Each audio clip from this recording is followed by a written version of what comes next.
प्यारे बच्चों, आप सभी से नमस्कार। आप सब कैसे हैं? मैं आशा करूंगा आप सभी लोग बहुत अच्छे होंगे। एक बार फिर से बालाजी प्रकाशन की बुक है कक्षा 11 की गणित में आप सभी का स्वागत करता हूं। अभ्यास प्रश्न 1.3 आज हम लोग पढ़ेंगे। पिछले वीडियो में पार्ट नंबर 7 तक हम लोगों ने 1.2 कंप्लीट कर लिया है और वीडियो के डिस्क्रिप्शन में सारे वीडियो के लिंक आपको मिल जाएगी। जैसा कि आज चलेंगे हम लोग 1.3। पहला क्वेश्चन आपका लिखा है रिक्त स्थानों में प्रतीक, ये लिखा है उपसमुच्चय। ठीक है, ये उपसमुच्चय नहीं है, भरिए। अब बात को समझो। जैसे पहला क्वेश्चन लिखा है, प्यारे दोस्तों मेरा सपोर्ट कीजिएगा, ठीक है, सभी को बहुत अच्छा कंटेंट मिलेगा। ठीक है, चलिएगा। लिखा है यक्ष एक समप्राकृत है। समप्राकृत का मतलब जैसे मैं कह दें 2, 4, 6, 8, 10 ... इसको बंद करो। अब यहाँ भरना क्या है? एक पूर्णांक संख्या है, तो पूर्णांक संख्या क्या होती है? इंटीजर नंबर, प्लस में भी होती, माइनस में भी होती, ...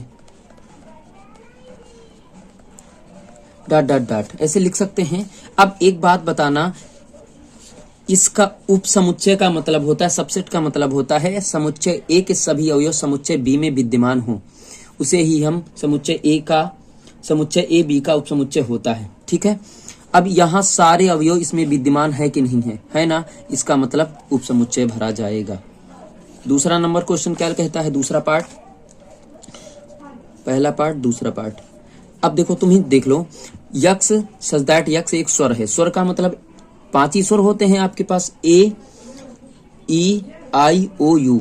अंग्रेजी वर्णमाला का एक अक्षर, अंग्रेजी वर्णमाला का मतलब होता है कि ए से लेके जेड तक ये सारे अक्षर इसमें होंगे कि नहीं होंगे? होंगे ना, तो फिर कौन सा भरा जाएगा? ये वाला भरा जाएगा। ठीक है, यक्ष सच दैट यक्ष एक वर्ग है, यक्ष सच दैट यक्ष एक आयत है, तो वर्ग एक आयत हो सकता है ना? हो सकता है, इसलिए ये भरा जाएगा। ठीक है,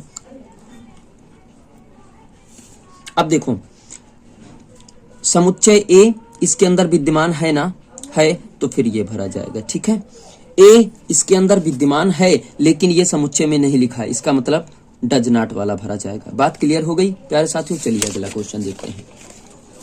देखो, यहाँ से बहुत अच्छे अच्छे क्वेश्चन मिलेंगे आपको और घबराने की कोई आवश्यकता नहीं। जैसा कि पहला क्वेश्चन है आपके सामने लिखा है कि लिखा है समुच्चयों के उपसमुच्चय लिखो। समुच्चयों के उपसमुच्चय आप सभी को लिखना है, बहुत अच्छे से हम लोग लिख लेंगे, घबराने की कोई बात नहीं है। एक एक क्वेश्चन अच्छी प्रकार से हम लोग समझते चलेंगे। ठीक है, और मेरे चैनल पे अगर नए हैं तो चैनल को लाइक शेयर सब्सक्राइब करिएगा, जिससे मेरा उत्साह और बढ़े। चलिएगा बात करते हैं। देखो, पहला लिखा है फाई, दूसरे नंबर का पहला लिखा है फाई। फाई लिखा है, तो फाई का उपसमुच्चय जो होता है वो फाई ही हो जाता है। ठीक है, नंबर दूसरा लिखा है ए कामा बी, ध्यान से समझिए, ए कामा बी। अब इसका उपसमुच्चय लिखना है, तो उपसमुच्चय जैसे लिखना है तो सबसे पहले उपसमुच्चय में इसका क्या होता है? सबसे पहले तो फाई हो जाता है, दूसरा सिंगल लिखते हैं ए हो जाता है, तीसरा बी हो जाता है और चौथा ए कामा बी हो जाता है। बात क्लियर हो गई? कोई दिक्कत? ठीक है, पहला ए फाई होता है, रिक्त समुच्चय होता है, फिर ए कामा बी अलग अलग कर देते, फिर एक साथ लिख लेते हैं। जैसे कि तीसरा मैं बता रहा हूं, इसका फार्मूला होता है 2 की पावर n बराबर जो भी लिखा हो।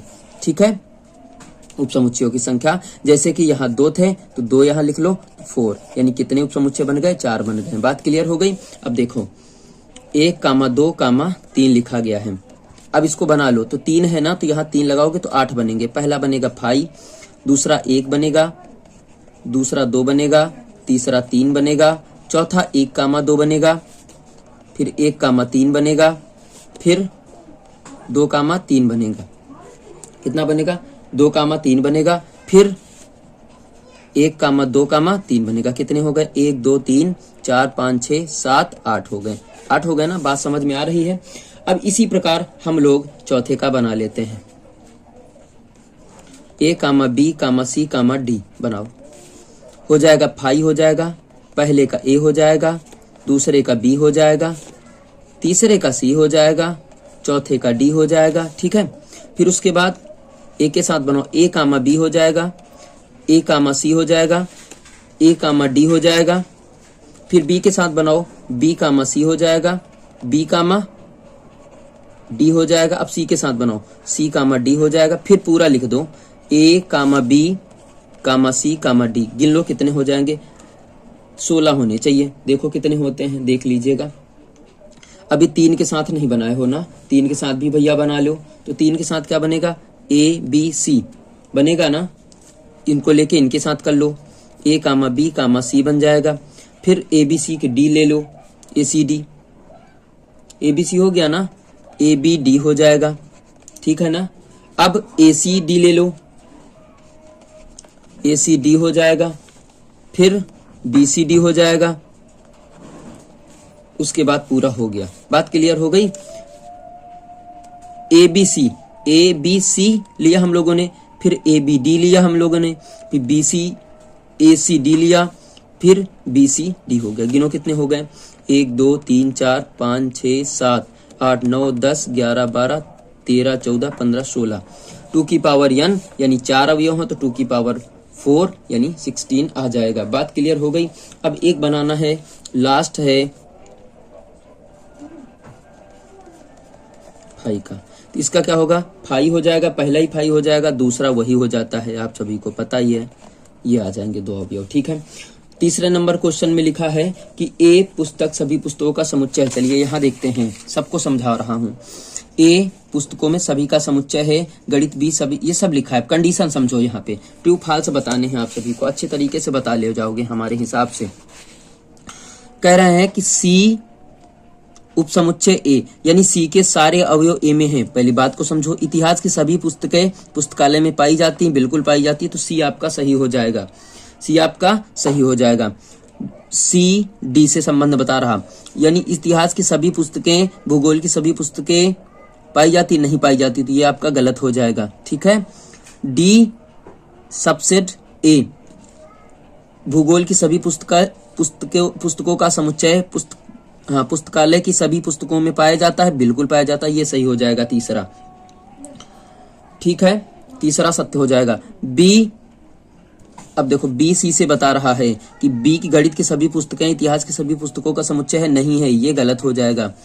बी प्रॉपर सबसेट ए, समझिएगा इसको, गणित की सभी पुस्तकों का समुच्चय पुस्तकालय के सभी पुस्तकों का समुच्चय होता है, अब बिल्कुल होता है भाई, सत्य है।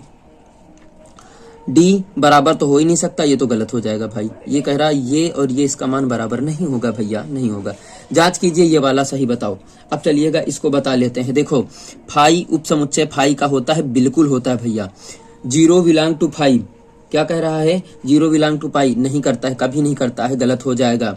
फाई 0 के बराबर होता है, नहीं होता भैया, गलत हो जाएगा। ये एक समुच्चय का अवयव है, ये केवल रिक्त समुच्चय है, इसको देखिएगा, ये भी गलत हो जाएगा। फाई एक अवयव यहाँ दर्शा रहा है समुच्चय का, यहाँ केवल रिक्त समुच्चय दर्शा रहा है। 1, 2, 3, 1, 2, 3, ये भी गलत हो, देखो कौन सा नंबर है, चौथा हो गया, 5वां चल रहे हैं, नहीं हो पाएगा। ये समुच्चय के अंदर लिखें, ये केवल ऐसे लिखा है, ठीक है, ये हो जाएगा। ये देखो लिखा ना अवयव, ये बिलोंग कर रहा है, ये छठा सही हो जाएगा, ये 7वां सही हो जाएगा, इसका ये उप समुच्चय हो सकता है। बात क्लियर हो जाएगी। चलिएगा आगे देखते हैं, 5वें नंबर क्वेश्चन पे आज ही देख लेते हैं, क्यों काहे को लफड़ा डालते हैं। निम्नलिखित कथनों में कौन सा सत्य है, 5 नंबर तक देख लेते, फिर अंतर बता रहे हैं आगे। टोटल क्वेश्चन 16 नंबर है, देखो कुछ आज कुछ कल खत्म कर देंगे हम लोग। X belong to A, x belong to B, अब कैसे चेक करोगे, यही तो कह रहा ना, कैसे चेक करोगे। जैसे हम लोग इसको लगाने का तरीका बतावें, तो हम लोग मान लें कि a बराबर 1, 2 मान ले, और b बराबर मान लें a 2, 3 मान ले, मान लिया ना। अब क्या कह रहा है कि a subset b, a subset b, a के सभी अवयव इसमें विद्यमान हो, तो एक यहां मान लो विद्यमान हो, ये तो कंडीशन हो गई ना। तो अब देखो क्या कह रहा है, x belong to A, x belong to B, सत्य है कि असत्य है। मान लो इसमें एक अवयव यक्स रहा होगा, एक अवयव इसमें यक्स रहा होगा, तो x belong to A, x belong to B कर रहा कि नहीं कर रहा, तो फिर कथन क्या हो जाएगा, सत्य हो जाएगा भैया। इसी प्रकार सारे जांच करेंगे हम लोग, करें A proper subset B, B proper subset C, A proper subset C, ये होगा कि नहीं होगा, नहीं हो पाएगा। ए बराबर अगर मानेंगे, बी बराबर कुछ मानेंगे, सी बराबर मानेंगे, तो नहीं निकल के आता है, पूरा बन ही नहीं पाता है। A does not proper subset B, B does not proper subset C, A does not proper subset C, ये भी आपका गलत हो जाता है, दूसरा जो है ना, दूसरा आपका सही माना हो जाएगा। देखो, ए को कुछ मानो, बी को कुछ मानो, सी को कुछ मानो, तो ये निकल के आ जाता है। ये बात याद रखिएगा, निकल के आ जाता है। तीसरा आपका गलत हो जाता है, ठीक है। चौथा भी आपका गलत होगा, क्योंकि यहाँ proper does not proper section नहीं होगा। पांचवा क्या कह रहा, हाँ, ए के सभी अवयव बी में पाए जाएं, परंतु बी का एक ऐसा अवयव होता है जो ए में न पाया जाए। वही ये बात बता रहा है कि एक अवयव ऐसा है जो डज नॉट बिलोंग टू कर रहा है ए बी को। तो कंडीशन नंबर लास्ट वाली सही हो जाएगा, सही है, ठीक है। छठा नंबर क्वेश्चन कहता है कि जीरो, बात क्लियर हो गई, ना समझ में आए तो कमेंट बॉक्स में करना, हम फिर एग्जाम्पल लेके आपको विधिवत समझाएंगे। समुच्चय जीरो तथा इतने में अंतर बताओ। अब मेरी बात को समझो, यहां लिखना है समुच्चय जीरो एक ऐसा समुच्चय है जिसका अवयव जीरो है। फिर लिखेंगे जबकि समुच्चय इतने में एक ऐसा अवयव है जिसका अवयव कितना है। देखो ऐसे लिखा है, अवयव पूरा ये बन जाएगा, वहां अवयव जीरो बना था, यहाँ अवयव जीरो है, बस यही लिखना है। फिर 7 नंबर में यही अंतर बताइए। तो फाई एक रिक्त समुच्चय है और ये फाई समुच्चय का एक अवयव फाई है, ये भी समुच्चय के एक अवयव समुच्चय फाई हो जाएगा। बस यही अंतर में यही लिखना है। बात क्लियर हो गई। 8 नंबर में अगर करेंगे, कह रहा तुलनीय बताओ, तुल्य समुच्चय बताओ। तो 8 नंबर चलिए देख लेते हैं। ए बराबर आपको दिया गया है सेट, तो यस ई टी हो जाएगा, है ना। बी नंबर में क्या दिया है, सुपरेस्ट, तो yes U P E T. कह रहा तुलनीय है। अब देखो, एक बात मैंने बताई थी, एक बात ये बताई थी कि तुल्य समुच्चय में बात बताया था कि ए के सभी अवयव बी में हों, तब ये बताया था कि ए में अवयवों की संख्या बी में अवयवों की संख्या बराबर होनी चाहिए, परंतु अवयव भी वही होने चाहिए, अवयव भी समान होने चाहिए, संख्या भी समान हो, अवयव वही हो। तो ऐसा तो कंडीशन लागू हो नहीं पा रही, इसका मतलब ये तुलनीय समुच्चय नहीं हो सकते हैं। प्यारे साथियों, अब समझो एक क्वेश्चन 9 नंबर क्वेश्चन आपको बता देते हैं। आज लिखा है 4 की पावर n -3n -1 ए बराबर दिया है और n बिलोंग कर रहा है कैपिटल n से, और b बराबर भी कुछ दे रखा है कि 9n-1 दे रखा है जो कि बिलोंग कर रहा है। सिद्ध कीजिए a प्रॉपर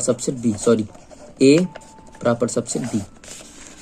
यहाँ अगर हम 1 रखेंगे, 4 की पावर 1 कितना 4, यहाँ 1 रखेंगे 4 0 आ जाएगा पहला। फिर 2 रखेंगे, यहाँ 2, तो 4 दूनी 8 हो जाएगा, यहाँ 2 6 7 1 आ जाएगा, कितना आएगा 9 आएगा। 4 दूनी 8, यहाँ 16 होंगे, तो 6 1 7 9 आ जाएगा। फिर दूसरा 3 रखेंगे तो 54 आएगा। डाट डाट इसी प्रकार। अब बी में देखो, अगर हम 0 रखते यहाँ पे कितना बचेगा 9 आएगा, पहले तो 0 आ जाएगा, ठीक। दूसरा 9 आएगा, तीसरा 18 अगर हम रखेंगे, 2 रखेंगे यहाँ 1 बचेगा 9 आएगा, 3 रखेंगे 2 बचेगा 9 2 18 डाट डाट डाट। अब देखो यहाँ से बात समझो, कह रहे हैं ए के सभी अवयव बी में होने चाहिए, परंतु बी का एक ऐसा अवयव जो ए में ना हो।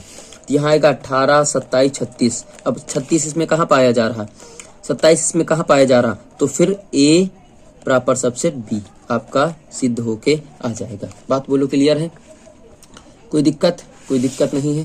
अब जैसे मान लीजिएगा, यहाँ से थोड़ा सा देख लो 10वां क्वेश्चन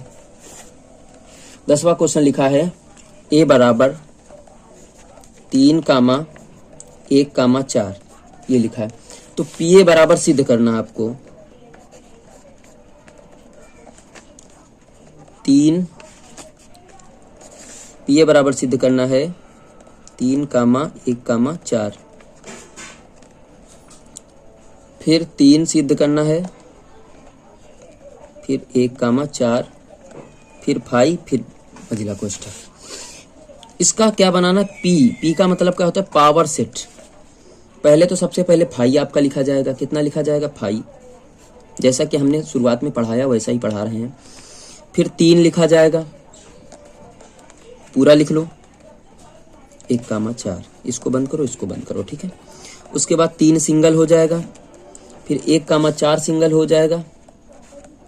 बस यही इतने ही प्रूव करना था। 3 हो गया, 4 हो गया, सारी सिस्टम लिखा गया है। ठीक है, ये देखो लिखा है, ये लिखा है, 3 लिखा है, 3 लिखा है, ये लिखा है, ये लिखा है, 5 ये लिखा है। ठीक है, बात क्लियर हो जाएगी। 10 नंबर तक क्वेश्चन बता दिए हैं, 11 नंबर क्वेश्चन आपको कल मिलेंगे। 11 भी ऐसे लिखा है, बना लीजिएगा, ना बने तो बताना। मेरे प्यारे साथियों, दैट्स ऑल। मिलते हैं अगली क्लास में एक नई ऊर्जा के साथ। Thank you.